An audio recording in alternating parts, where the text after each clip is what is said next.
Welcome, everybody, to another episode of Revive Your Health Podcast. I'm Dr. Brandon Schreiner. I'm the host. Do me a favor, if you haven't done so already, go ahead and smash that subscribe button. More information on health and wellness is right there on that YouTube channel. So we'd love to get your support.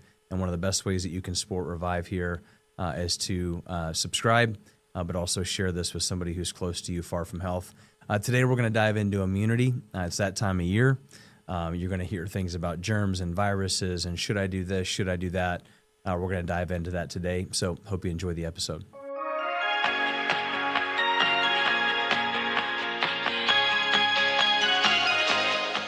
So when it comes to immunity, there's a lot of different things out there. What supplement should I take?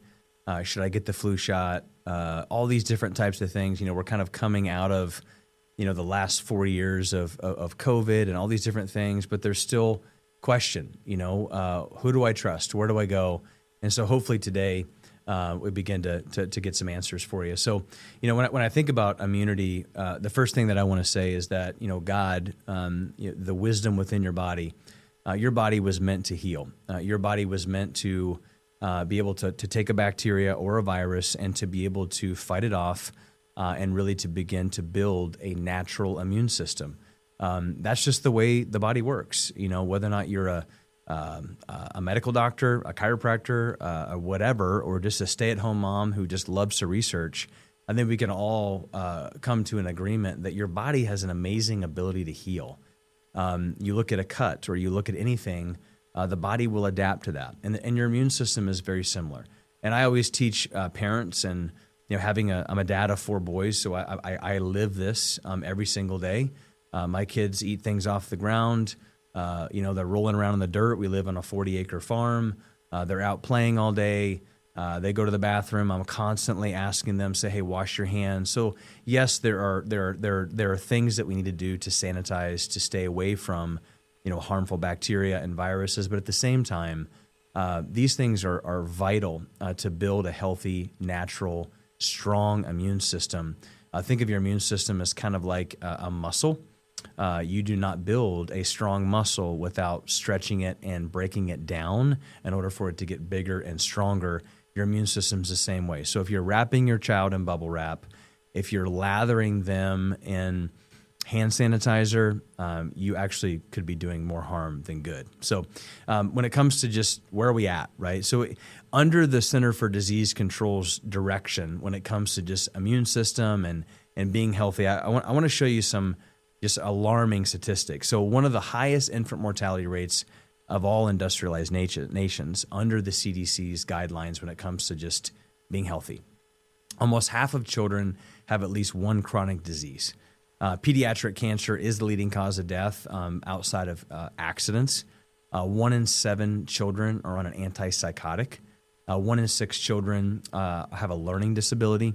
1 in 12 suffer with asthma. 1 in 5 are diagnosed with something about emotional, mental, or behavioral disorder. 1 in 5 children have obesity. 1 in 13 have allergies. And 1 in 59 have autism. 1 in 34 areas with better statistics. So really 1 in 34, 1 in 40 when it comes to autism. And so when you think about those numbers, depending upon which generation you're a part of, like those numbers have astronomically skyrocketed over the last 15 to 20 years. I know my parents, they had I think 5 shots. A child today will have 78 doses of vaccinations by the time they're 18 years old, which is just crazy to think about, just the number, right? And so, before I kind of get into some of the nitty gritty and just different paradigms and germs and viruses, like I just want us to take a step back for a second. And regardless of what maybe side of the fence that you're on, it's sad that I have to say that we all can't just come together and have a great conversation. But there are just sides, right? There's the pro-vax, there's the anti-vax, there's whatever it is. And when it comes to immunity, when it comes to vaccines, when it comes to health, like unfortunately there is a political agenda. People get paid lots and lots of money by pharmaceutical companies to be on one side versus the other, and being on the other side can be extremely dangerous for those who don't, allow money to flow. And so but regardless of what side you're on, I think we could all agree that environment is important. I use the fishbowl analogy. You've got two different fish bowls. You got one fish bowl that has very clean water, an extremely clean environment.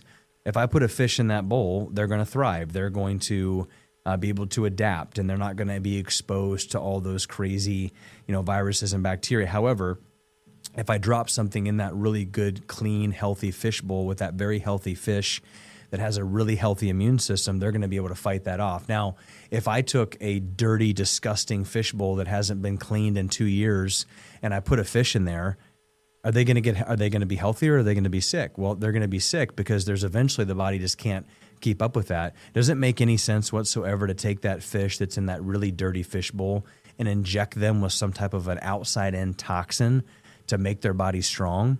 Or does it make more sense to take that fish out of that horrible environment and put them in a good environment so their body can thrive, and then we can do what we want to do, with that fish? So, I want to come at this from an environmental standpoint, and the reality is that who do you trust? I can't answer that for you. I know that when my wife and I, starting having children, who do you trust? We trust the body.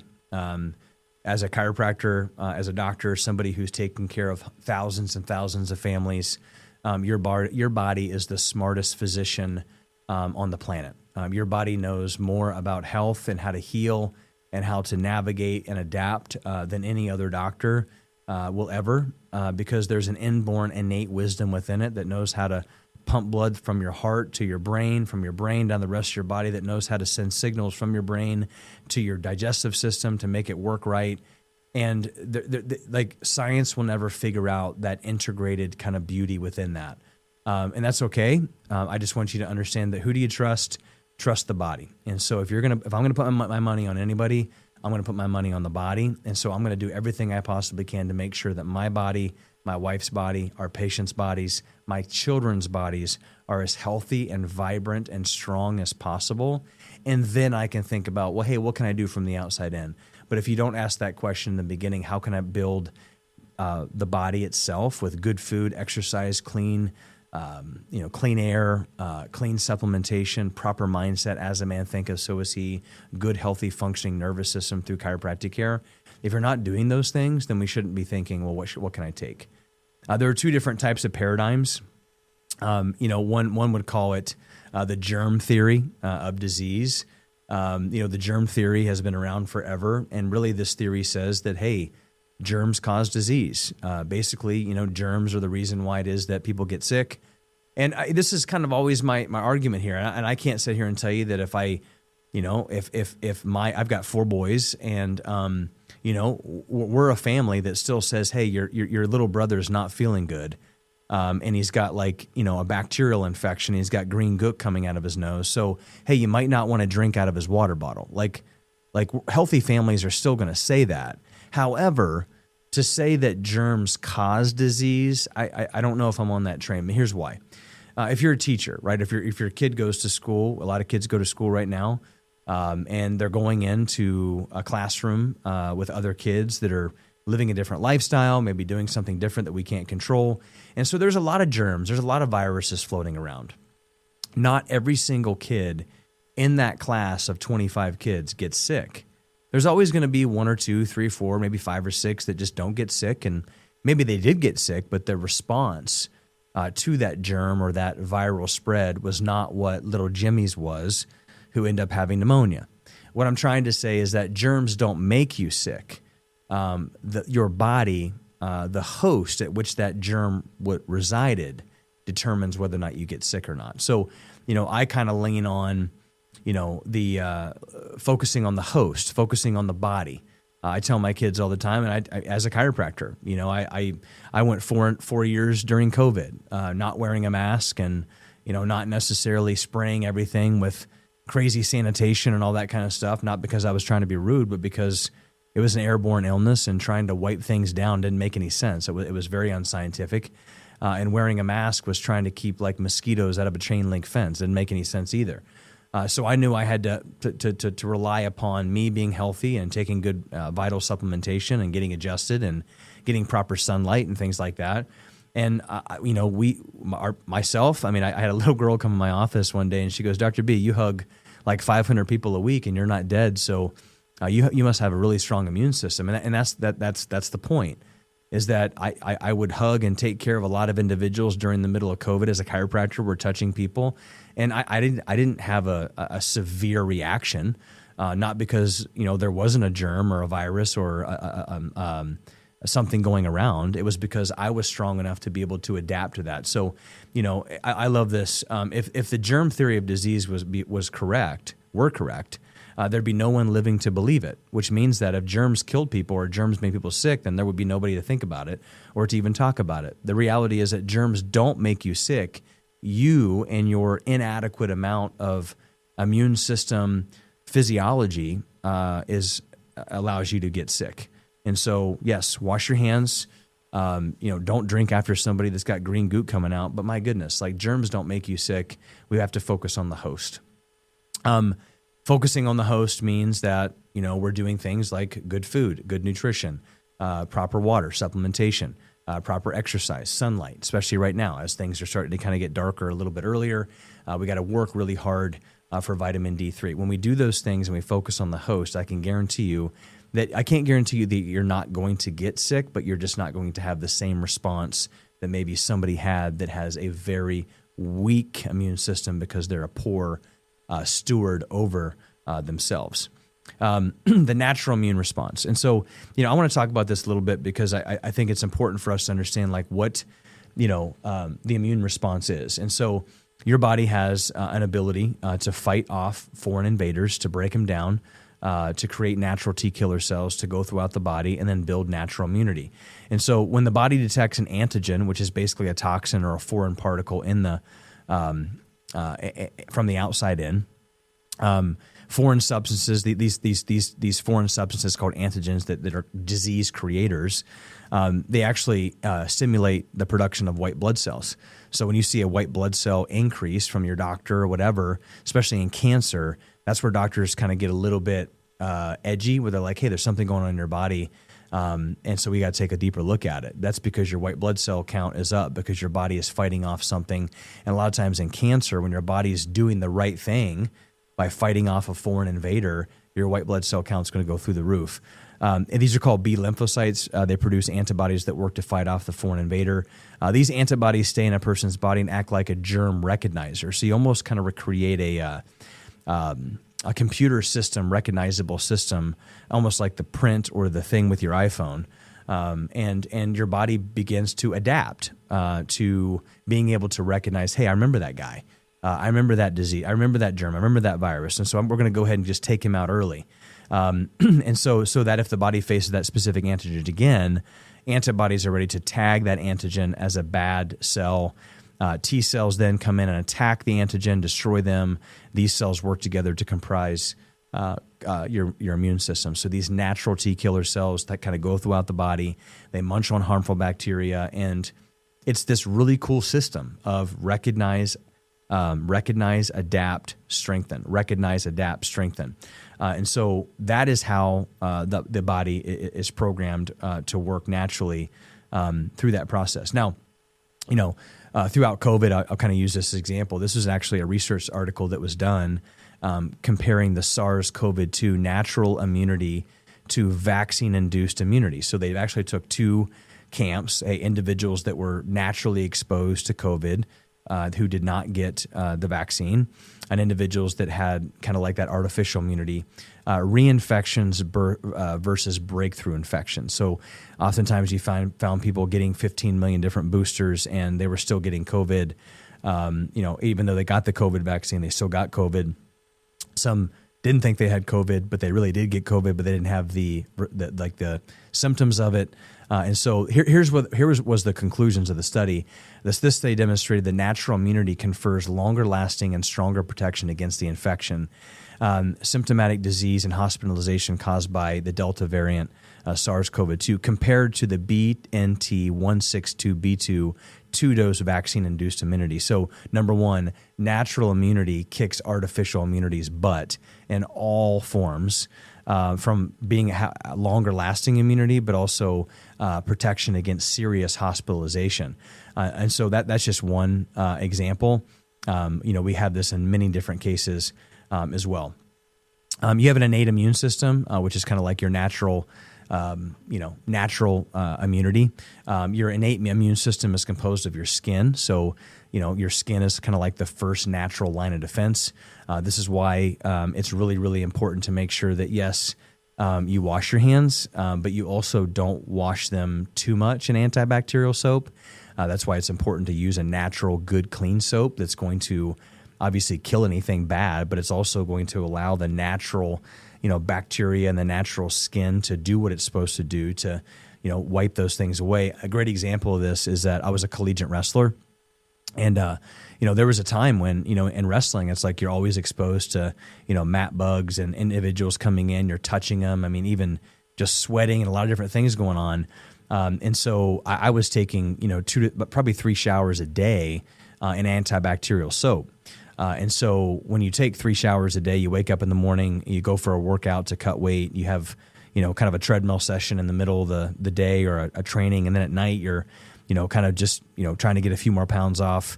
And this is high level wrestling in the meat of the season, trying to get down to the weight that you want. You're obviously going to take a shower after that. Well, I would take a shower and I basically wiped off like the natural line of defense to my skin. And so that opened up a lot of things like impetigo, ringworm. And then you take, middle of the winter, you're cutting weight. Back then, I really didn't know how to do it. We just did it pretty poorly. We didn't have sunlight. We were kind of stressed out. So our immune systems were down and the first line of defense was gone. And so skin funk was, was rampant.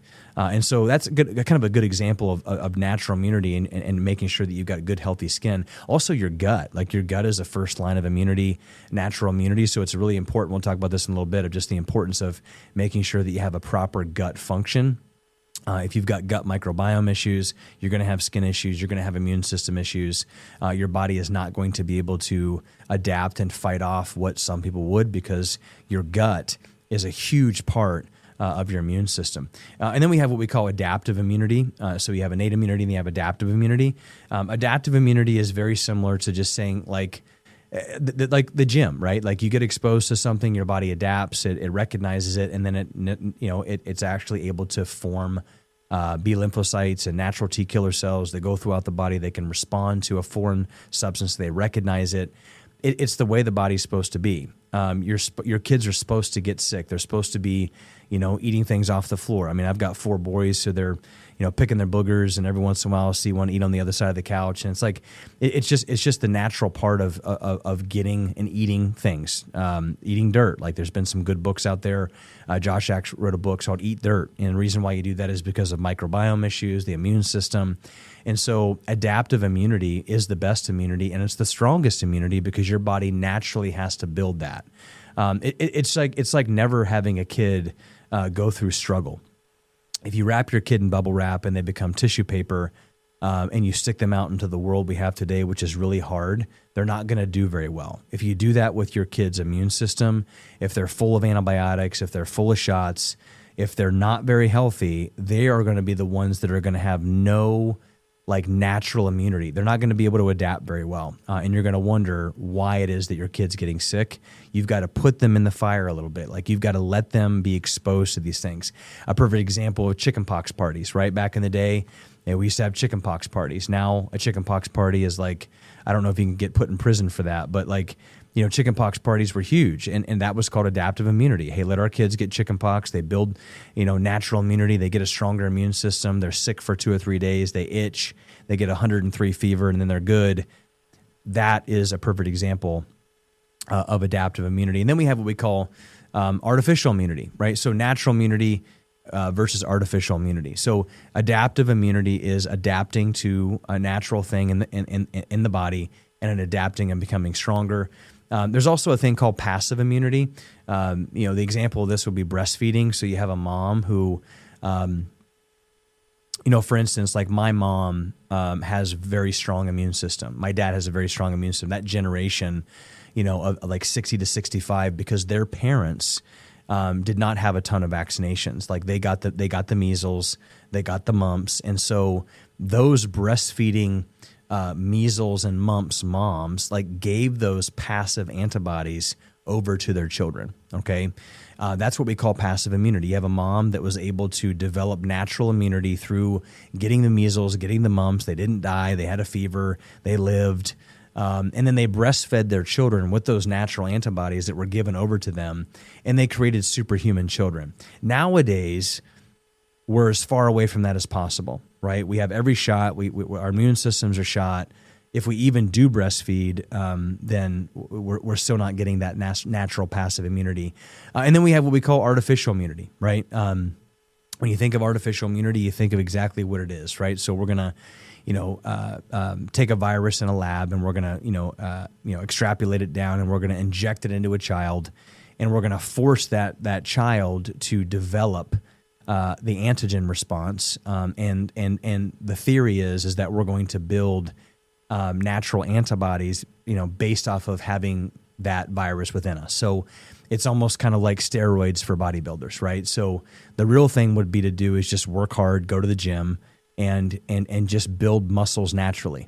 You're going to live longer. You're going to not have any kind of health problems versus I'm going to cheat and I'm going to inject myself with artificial enhancing drugs. I'm going to grow really quickly. I don't really have to work as hard. But I'm going to have some serious health consequences later on down the road because I didn't let my body naturally build that. 1962, we had 5 doses, DTaP, polio, smallpox.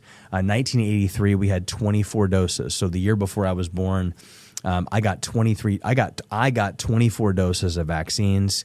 And now in 2025, before the age of 18, a child will get 72 doses of vaccination. So, I mean, like I said, it's another thought of, hey, how can I build an immune system? And as I'll talk about this here, what's happening in the world today is that we got to take a step back for a second. And I think Robert Kennedy Jr. is doing a really great job. Love him or hate him, what he's doing is he's starting to ask the question, is this ethical? Is there any research to prove that, hey, all of these different vaccines that are being given to these children, these artificial vaccines full of aluminum, formaldehyde, even remnants of aborted fetal tissue, all these different types of adjuncts and things in them, given to a child, right? Whether or not they're healthy or sick, healthy gut, non-healthy gut, we're just going to give them. Over the course of their life, like what are the side effects of that? Has that been studied? And the reality is that those have not been studied when it comes to like long-term safety trials. So a couple of things here. I just want to pull this up. This was, let me get to this. So this is the chronic effects. Get to this. Here it is. So this was actually the Henry Ford vaccinated versus unvaccinated study. So this actually just came out. It was hidden for a very long time. Don't ask me why. I think RFK is doing a good job of making sure that people are, the science or all of the stuff is coming to the center, and we're going to break it down and we're going to figure out, hey, what's best for our kids.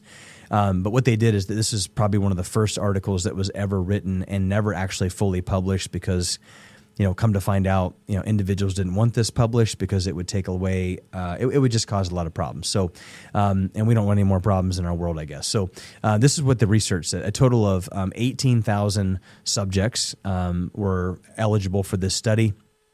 They took kids that were vaccinated and they took kids that were unvaccinated. And so here's what they found. After a multivariate adjustment, Cox proportional hazards modeling demonstrated the exposure to vaccine was independently associated with an increased risk of developing a chronic health condition. Of the chronic health conditions, exposure to vaccination was independently associated with an increased risk in asthma, autoimmune disease, atopic disease, eczema, and neurodevelopmental disorders. There were no chronic health conditions associated with an increased risk in the unexposed group. So here's what I want you to understand. When they did this article with almost 20,000 kids, and they divided them up between vaccinated and unvaccinated, the vaccinated population, they had an increased risk in asthma, an increased risk in autoimmune disease, atopic disease, eczema, and neurodevelopmental disorders. And there were there were none of these in the other population. This study found that exposure to vaccinated was independently associated with an overall 2.5 fold increase in likelihood of developing a chronic health condition when compared to children in the unexposed group. I thought that was very interesting. This is in Sage Open Medicine, 2020, May 2020, kind of like right in the middle of all the craziness. Analysis of health outcomes in vaccinated versus unvaccinated children, developmental delays, asthma, ear infections, and gastrointestinal disorders. The research says this, as I go down to the conclusions. This is what it says. In this study, what they found was that, and this study must be weighed against the strengths and limitations of the data. They actually found that individuals that were vaccinated versus unvaccinated, asthma, developmental delays, and ear infections were significantly higher than those who were not vaccinated. So, these are some articles to show, hey, there might be another side to this. There are other things out there that we should be looking at. And, here's the other thing about this whole thing that I think is very interesting.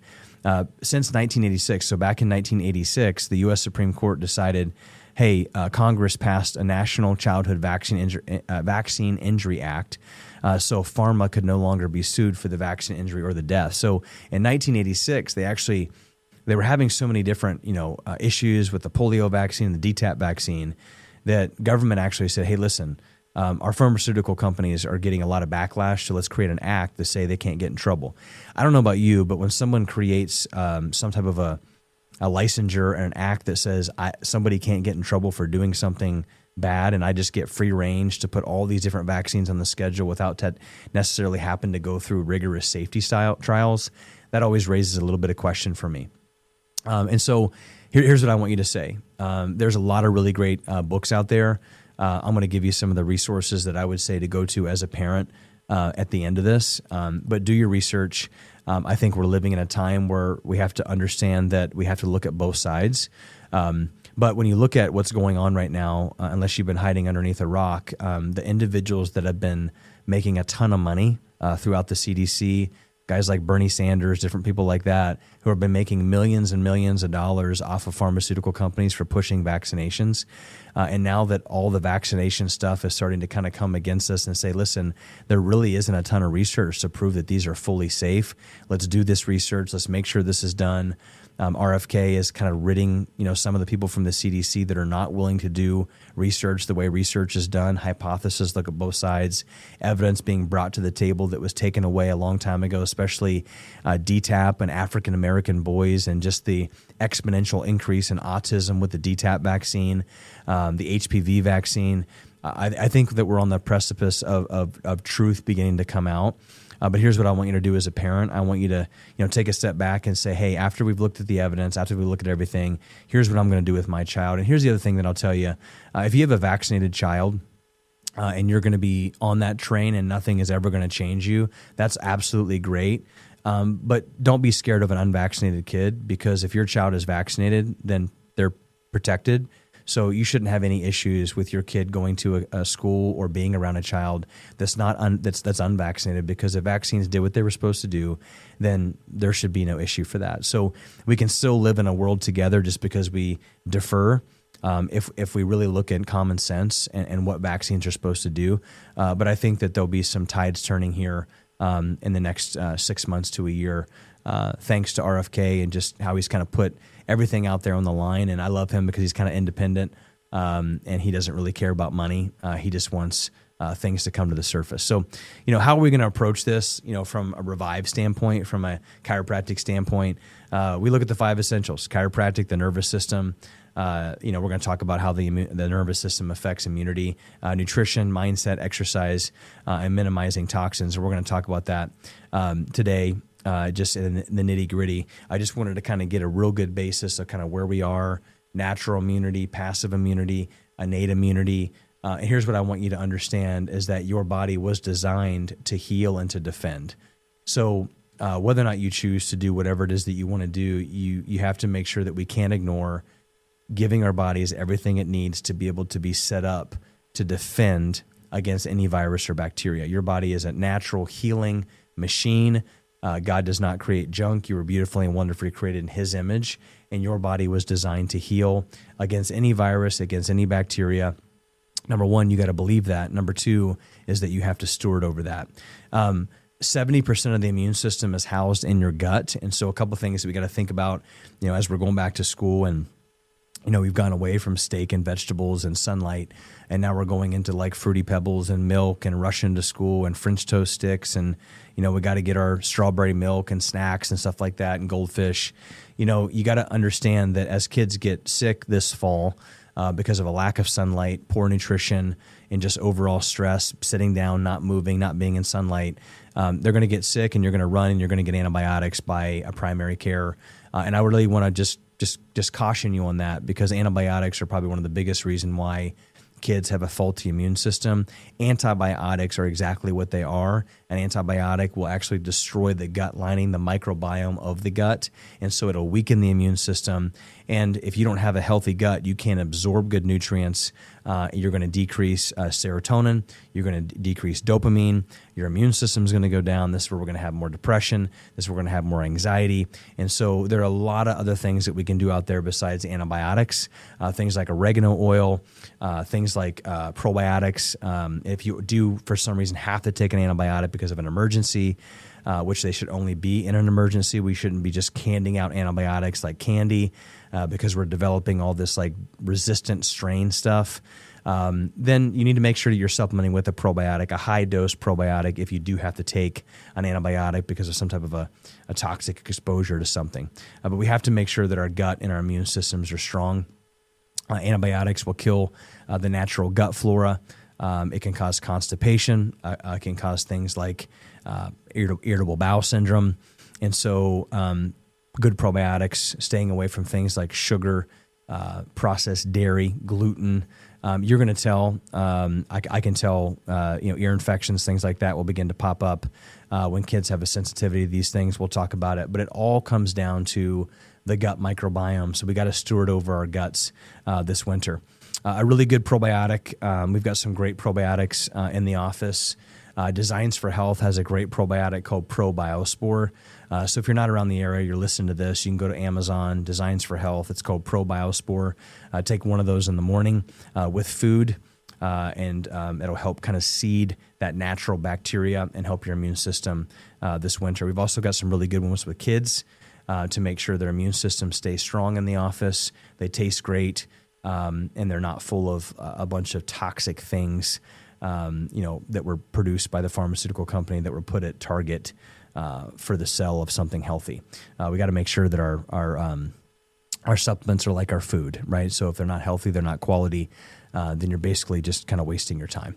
And so we want to make sure that we've got good probiotics there. I also tell you just a little bit about, just the gut and the immune system. If you're a mommy out there and you've given birth via C-section, and you have not supplemented with probiotics with your child, you're setting them up for a lot of problems, ear infections, autoimmune conditions.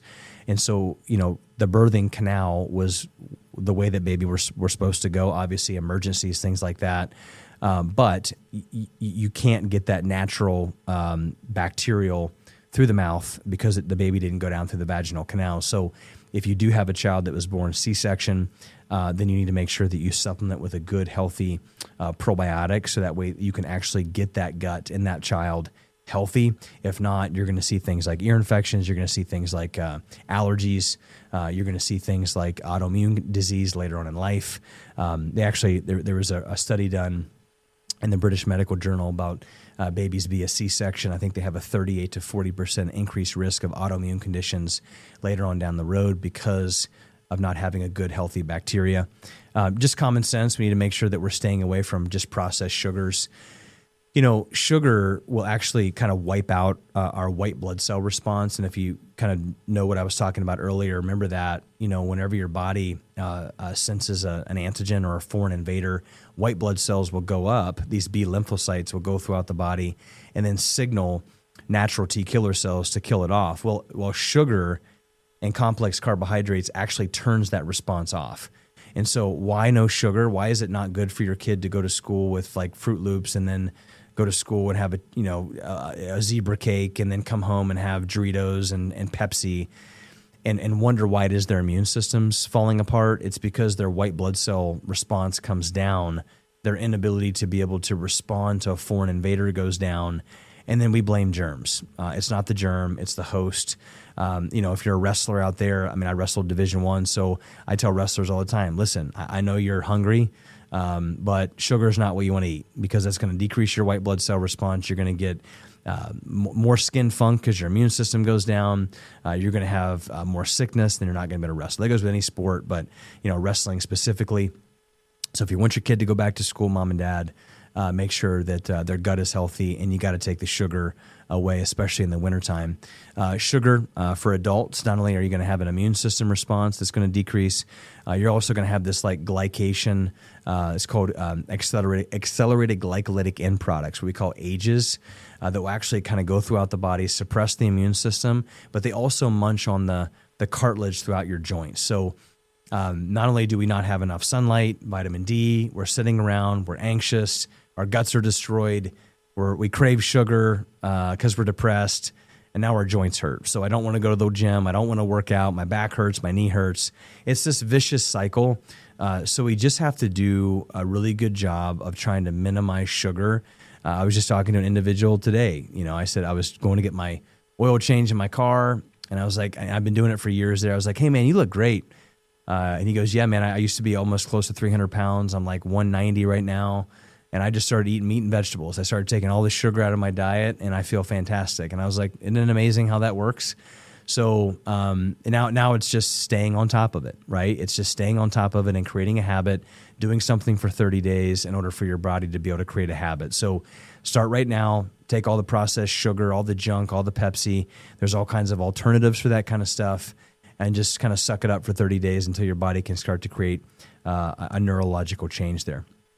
Let's talk about building a healthy immune system with food. I'm going to go down through 5 things that we need to do in order to be able to really build a healthy immune system through the food.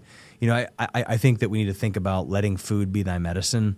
Medicine should only be for emergencies. Like, I'll be honest with you, I told a patient the other day, our goal in our office is to keep people as far away from the American medical system as possible, unless they have to have some type of a surgery or something emergency, begins to happen, because they're not set up to really teach about health, nutrition, fitness, exercise, things like that. They just don't understand that, nor do they have the tools. And, correct me if I'm wrong, but I believe Pfizer just wrote a check to Harvard for $5 million. And so our medical schools are basically run by pharmaceutical companies. And so the agenda is more drugs, more shots. We have to take responsibility for our health. We have to take a step back and say, hey, my immune system, my health, my responsibility. If you're a parent, your child is your responsibility. And so we got to start to implement some of these things into our life so we can prevent sickness, so we can decrease sick days, ear infections, antibiotics, minute clinic visits. They just need to stop, right? So we got to do this. Number one, we got to start increasing healthy fats. Fats get a bad rap, but fats actually line the cell membrane. Omega-3 fatty acids, they got this like phospholipid bilayer on the outside of the cell. And so in order for a cell to be able to have healthy things come in and then bad things go out, your cell membrane needs to have this phospholipid bilayer. And so good healthy fats, things like wild-caught fish, olive oil, coconut oil, nuts and seeds, avocado, not like a McDonald's cheeseburger, not like canola oil or vegetable oil or something that you would fry, McDonald's French fries in, but good quality oils, things like ghee and grass-fed butter and things like that. Good healthy fats that are going to be really good to help that cell membrane stay fluid. So we can get foreign things and bad things out of the cell through glutathione and this natural kind of mitochondrial issue. But then allowing bad things or good things to come in, like oxygen and other healthy nutrients to make sure that cell can do what it needs to do. The other thing is full-fat A2 dairy. I know a lot of people, drink a lot of milk and things like that. I'm not a big milk drinker. If you are going to drink milk, make sure it's full-fat A2 versus A1. A2 gene allele, just more of your Eastern European Jersey cows, less heart disease, less genetic predisposition for cancer and things like that. And I'll just caution you on two things: dairy and gluten. I know everybody's like on this gluten dairy thing. I'm not saying that gluten and dairy are bad. I'm just saying that gluten and dairy are not what they were in biblical times, because I know the Bible talks about eating dairy and wheat. And I'm not saying those are bad, but we have to make sure that we're very cautious of the kind of dairy and the kind of wheat that we're putting in. So if you're just taking the store-bought, 2% milk, and you're wondering why it is that your kid is getting ear infections and why it is they're sniffly all the time, that's because they have a sensitivity to it. They've got a gut issue, and you need to cut it out. And you need to heal their gut, and you're going to find a whole slew of problems go away. They're not going to have the snottiness. They're not going to have the allergies because of it. Now, there's a lot of other things that go into it, but dairy is a huge culprit for that. It's a huge systemic inflammation increaser, and so we need to be really conscious about dairy. You may not go into anaphylactic shock, but there's a good chance that you have a dairy sensitivity. Same thing with sprouted grains or just grains in general. If you're going to do like a piece of Ezekiel bread or anything like that, or like a sourdough bread, those are better. But the white bread and the white flour and all that kind of stuff, it's full of gluten. Hybridization is way different than what it was in biblical times. We want to make sure that we're really, if we're going to have bread or those complex carbs, that they're from like a more of a sprouted Ezekiel bread or like a sourdough bread, right? And you can even buy organic gluten-free flour for your sourdough, right? So, because a lot of kids, including myself, like I can do dairy, but when I do gluten, it really, really messes with my digestive system. I just don't break it down well. So my joints don't feel well. Those are things to think about. Naturally raised animal proteins, grass-fed beef, wild-caught fish, pasture-raised eggs. If not, you're getting a ton of antibiotics. You're getting a ton of hormones. Listen, look at your protein powder as well. If it doesn't say grass-fed on it, then throw it away. Go spend more money on something that's going to be grass-fed because your gut, your neurology, your brain later on down in life is going to thank you for it. It also doesn't have all those crappy, sucralose, aspartame, potassium, all the crazy toxic fillers. Variety of fruits and vegetables, especially, as our immune system goes down, vitamin C is up. I would even say now is the time to, organs, liver, heart, different things like that we don't necessarily consume a lot of. There's not a lot of fruits and vegetables in the wintertime here in the Midwest. Why? Because it's cold. And so that's where we have to get a lot of our nutrients from organ meats. And so Ancestral Nutrition is a great company where you can get things like an organ supplement. I take like a beef organ supplement with like liver, pancreas, spleen, heart. I do that every day, especially during the wintertime when I'm not necessarily eating a ton of fruits and vegetables. Why? Because it's winter and we're supposed to eat what's out there, and that's not out there. So a lot of meats, lots of good fats, and organ meats to keep our immune system high. Immune boosting nutrients. We've got things like vitamin D. A lot of people say, well, vitamin K has to be with that.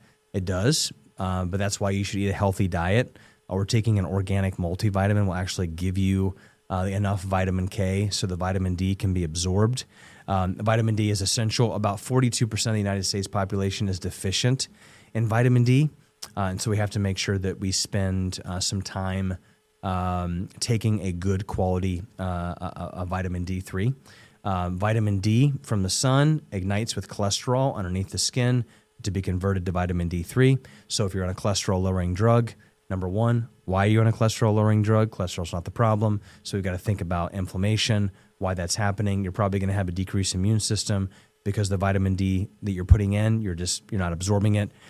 So we got to make sure that we have adequate amounts of vitamin D for a healthy immune system. A study found that over 80% of the 200 COVID-19 patients that actually had a really poor response to COVID had low levels of vitamin D. 80% of individuals that had a very poor response to COVID or any kind of viral or bacterial infection is deficient in vitamin D3. So we got to make sure we supplement with that. One good thing is you can actually do a vitamin D3 test. We can do that in the office to tell you where you're at. But 2,000 IUs of vitamin D3 is not enough to prevent things like cancer and a lot of these autoimmune conditions. 2,000 IUs was put together because that was the standard to prevent rickets, and you don't see rickets very often nowadays. Vitamin C.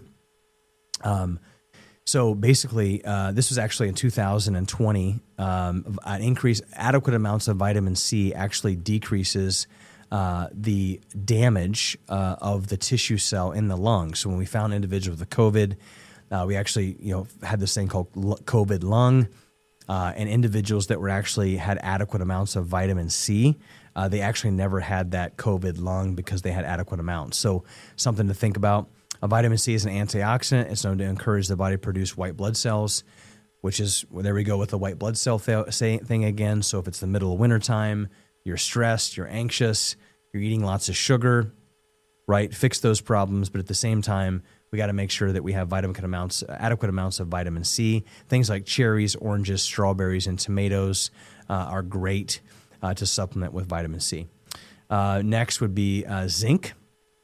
These are things that you can get through eggs, liver, nuts, peas, avocado, grass-fed beef. And we should be eating those things now, especially in the wintertime, right? In the wintertime, I mentioned liver, I mentioned things like that. So you get adequate amounts of zinc through that. Zinc was really heavy during COVID because what zinc does has been shown to decrease the duration of sickness by 33%. So zinc won't prevent you from getting COVID, but actually zinc helps to decrease the duration at which the illness is there. So we want to make sure that we get adequate amounts of zinc. The last one would be what we call NAC, which is N-acetylcysteine. So N-acetylcysteine is a precursor for a glutathione. Glutathione is a natural intracellular detoxifier. And so it's been shown to boost the immune system and actually suppress viral replication and reduce inflammation. So I actually take NAC at night before I go to bed every day. NAC is just one of those biohacks that's great for to decrease inflammation. And it's also just really good to kind of decrease the natural viral load within the body. And so I take NAC on a regular basis. I want to switch gears a little bit to exercise. Exercise is important. I know we're coming up on the wintertime. It's football season and it's dark outside and we just don't want to exercise. Here's what I'll tell you.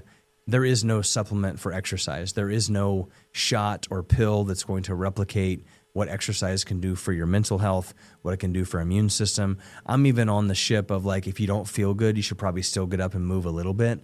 Sitting on the couch with a tissue box, drinking ginger ale and sugar toast, watching Netflix probably isn't the best thing for you.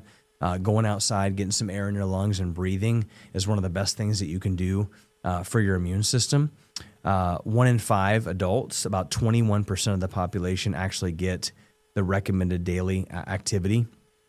Inactive adults have a higher risk of early death, heart disease, stroke, diabetes, depression. 25% of children 5 and up already have plaquing in their coronary arteries because of obesity, sugar, pop, and then a lack of physical activity. 60% of 15 to 19-year-olds have plaque building up in their coronary arteries, which supply the heart.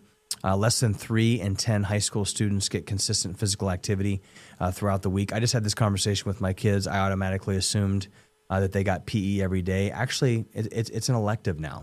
It's actually my kids' favorite class because they're boys, because they get to move around. And I actually asked them, I said, so how many times a week do you get PE? And they said, we only get it once a week. And I was like, I'm going to say something about that. But number 2, they get recess a lot, right? So they're outside, but then wintertime, they're not outside as much in the sun, and they're still not getting adequate movement. So we have to get movement. We have to have, I'm a big fan of PE every single day. It's not an elective. It's just not something that you can choose. Until you're 18, you don't get to choose whether or not you get to exercise or not. Like get outside, play, get out of a screen, get outside, move, get some sunlight. You're setting these kids up for failure if you're not getting them into some daily regimented stretching. I mean, look at some of these videos from like 100 years ago with like what PE was. Like some of these, like everybody could do a pull up, everybody could do a push up, and now the world is saying that, hey, if you're in the FBI, you don't actually have to do like that. It's too strict to have to do strict pull ups. Like I'm like, my gosh, these are people that are protecting our country. Like you should have to do like 20 strict pull ups. Anyway, so childhood obesity has more than doubled in the past 30 years. And so long story short, we got to get moving. This was actually September 21, Acute and Chronic Effects of Interval Training on the Immune System. This is a systematic review of the literature, a meta-analysis, like the mecca of research articles. And this is what it said. Based on our systematic review with the meta-analysis, this is crazy. A single session of intermittent high-intensity exercise might provide a transient disturbance on the immune system followed by reduced immune function. So actually, exercising just randomly, like whenever you want, like say like once a week or once a month, actually can have a negative effect on your immune system. Why? Because it sucks. Like it's never fun. Like you're sore, like you hate it. But here's what this article came to say later. On the other hand, regular exercise performance, high-intensity performance, induces favorable adaptations on the immune system, improving the immunosurveillance in the short and long term without a changing immune cell count. So here's what it says. Be consistent with your exercise. When you're inconsistent with exercise, guess what? You're going to have a negative result. You're going to not feel great. And your immune system can actually go down. But when you're consistent with exercise and you can create those immunological adaptations, you actually become superhuman. So if you're a PE teacher out there and you're only teaching one session a week, you need to be teaching 5 sessions a week if you want the immune system of those children to increase and less sick days. The next thing we'll talk about here as I go down is toxins. I think this is really interesting. When you think about this, I love this quote. Jim Gaffigan actually said this. He's like a healthier comedian. He said, herbal supplements are not FDA approved. But to put that into perspective, the Twinkie is, right? So when we're talking about all these things that we want to do to kind of make sure we detox and things like that, the FDA approves the Twinkie, but they will not approve omega-3 fatty acids or NAC because those are not approved by the Food and Drug Administration, but we will approve the Twinkie. So keep that in mind as you're thinking about doing detoxes and things like that. Some things to think about. Air filters. Make sure you change your air filter before you begin to go from air conditioning to heat. Just a good thing to do. You don't want to blow any of that stuff onto you throughout the wintertime and your allergies go up. So make sure you change the filters. Use clean body care and house core products. I've said this when I talk about hormones. Women, you carry around about 470 different chemicals that men don't because men don't wear makeup. They're not supposed to wear makeup.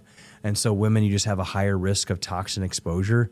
And so just really make sure that you're going towards more of a natural healthcare line. Avoiding any kind of processed foods and sugar, we get that. But our drinking water, making sure that our drinking water is filtered, doesn't have any kind of the toxic metals, and even pharmaceutical drugs are put in some of the water systems around here. So make sure you're getting good, clean water this winter. Let's put it all together here. This is what's really interesting. I want to talk about chiropractic as I wrap up, but research tells us that it takes about 40% damage. So 0% health is death, 100% health is 100% function, and where we all should be aiming towards. At about 60%, so after 40% dysfunction is when you begin to feel symptoms. And so I get that a lot of people are like, well, I don't have any problems. Like, I feel fine, so I don't really need to do anything about it. This is why that's a horrible decision, because it takes about 40% damage to your nervous system before you actually begin to feel pain. And so you don't want to wait until you're in pain, because what happens if you wait till you're in pain, then you could actually already have too much damage to get full function. The other thing you got to think about too is that what do we do whenever we get pain or we get sick or we get a chronic illness or things like that? We go to the doctor. The doctor gives us some type of a pill that will cover up that. But if we don't actually fix the root cause as to why that's there, are we going to go closer to 100 or are we going to go closer to 0? We're always going to go closer to 0 if we don't fix the root cause of the problem. And so chiropractic, is a huge kind of missing link for a lot of people. It's the missing link for my kids. I mean, people ask me all the time, all the chiropractic kids that come into our office, that all their kids and all their friends are sick. And, it's not that chiropractic kids don't get sick. It's not that chiropractic individuals under chiropractic care don't get sick, but it just doesn't last as long. Through COVID, it was a huge difference between individuals that were getting adjusted living a healthy lifestyle, the overall fear involved with it, their confidence, their ability to kind of go throughout life versus the individuals that didn't feel like they were armed. They didn't have a whole lot to do to strengthen their immune system. And so I want you to understand that all health comes from the nervous system. Like your nervous system is the master control center. And so without a healthy nervous system, we don't really have balance. And so we've got two types of nervous systems. We have the sympathetic nervous system and we have your parasympathetic nervous system. And so chiropractic actually helps to bring balance between these two different systems. And when you're sick and you're not feeling good and you're stressed out and, you're kind of like, under fluorescent lights all day and it gets dark at 5 o'clock at night and you're just, craving sugar and it's Thanksgiving and it's Christmas, like we're in fight or flight. Like our sympathetic nervous system is ramped up, and not to mention all the craziness that's happening in the world right now. Like a lot of people are in fight or flight and we're not getting good sleep. And what happens when you're in fight or flight? You get sick. You get the sniffles, you get strep throat, you get ear infections. And if those things aren't fixed, then those things turn into bigger things. And so chiropractic is a great way to be able to balance the nervous system. If I'm in sympathetic fight or flight and I give somebody a blood pressure drug, I'm still in fight or flight. I'm just manipulating my body chemically to think that I'm not, right? If I'm anxious or depressed, I'm still in fight or flight.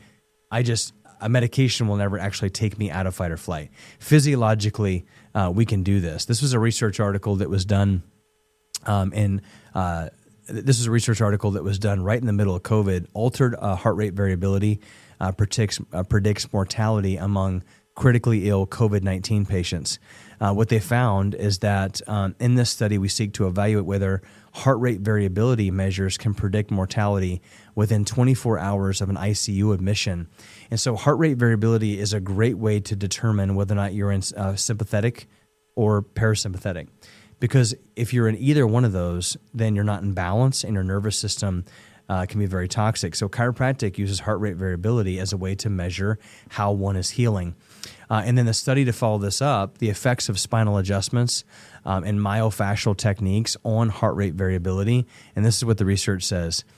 A greater parasympathetic response was found when stimulation was performed in the cervical and the lumbar region. So when individuals came into a chiropractor and they got adjustments to their neck and their low back, it drove them out of sympathetic and it put them in parasympathetic, which is what they call rest and digest. Their bodies, their heart rate variability, their bodies can begin to heal and adapt way better. And so, if you're out there and you're struggling with pain, that's a clear sign that you have subluxation. You've got irritation in areas of the spine that is going to affect your immune system. You're more likely to get sick. It's very, very common for someone to come in with neck pain and back pain and headaches and something like that you would normally associate to chiropractic, to get those things fixed, but then also look back and say, you know what, it's really interesting. My allergies haven't been that rough this year. Like my kids aren't getting sick as much this year. Why is that? Because we're able to balance and pull somebody out of sympathetic by controlling heart rate variability. Specific parts of the spine control specific parts of the nervous system. The nervous system controls immunity, and that's how the body works. This was a research article that was done on chiropractic. It found that patients that were under care for under care for 5 or more years under a chiropractor's care have seen a 200% greater immune system competence than those who had not received chiropractic care. We've got patients in our office that have been there for 12, 13, 14 years. And that's kind of like the long-lasting effect of taking care of your nervous system, eating good quality food, having a good mindset, being and trusting in the power of the body. The body's a natural immune response, taking good quality supplements. I think chiropractic is one thing and getting your spine adjusted, but it's also the culture. It's also, being a part and in a healthy community that believes in the body. Not that we don't believe that we should go to the emergency room every once in a while if we cut our head open or whatever, but we're trying to stay as far away from that system as possible because we're trying to steward over the body that God has given us. And that's just the way that it works. So a couple things here as we wrap up. Number one is we want to make sure that we really kind of understand immunity, right? We understand adaptive, innate, passive immunity, and really just the potential side effects of artificial immunity and vaccinations. We also need to make sure we do our research. There's all kinds of different things out there. And so I want to kind of give you some some things to think about. Standforhealthfreedom.com. Go standforhealthfreedom.com. During times of emergency, human rights and constitutional rights don't stop being important. They become more important. Keep health freedom alive and support efforts. If you have questions about vaccines, if you have questions about, hey, I'm not sure if I can send my kid to school because of vaccines and I want to know more about them and I want to know about legislative laws and wherever I live, go to standforhealthfreedom.com. It's an amazing website. Leah Wilson, a good friend of mine, and just an amazing, amazing person, helped put that together, as well as Sayer G. And Joelle Bohemier, really awesome. So go there. Also, a couple books, Turtles All the Way Down, Vaccine, Science, and Myth. I think every parent should read this book. It's called Turtles All the Way Down. Before you make that decision to however it is that you want to boost the immunity of your child, number one, everybody could agree we just need to make good, healthy decisions. But when it comes to literature, this is a great book. Turtles All the Way Down. Also, another great book. This is called Vax Unvax, Let the Science Speak. This is actually Robert Kennedy Jr. I love this book, not because Robert Kennedy Jr., but I also love it because it's just a bunch of research articles. Anybody who loves or hates vaccines, you can't look at that book and say, wow, the numbers are just the numbers. The numbers and the science speak for themselves. So if you're a research nerd, you're going to love that book. So that's all I got for today. And on behalf of myself and everybody at Revive Chiropractic, we pray that you have a healthy, happy, blessed day. Make sure you hit that subscribe button. If you guys have questions, make sure you leave comments for potential next episodes. We'll see you guys soon.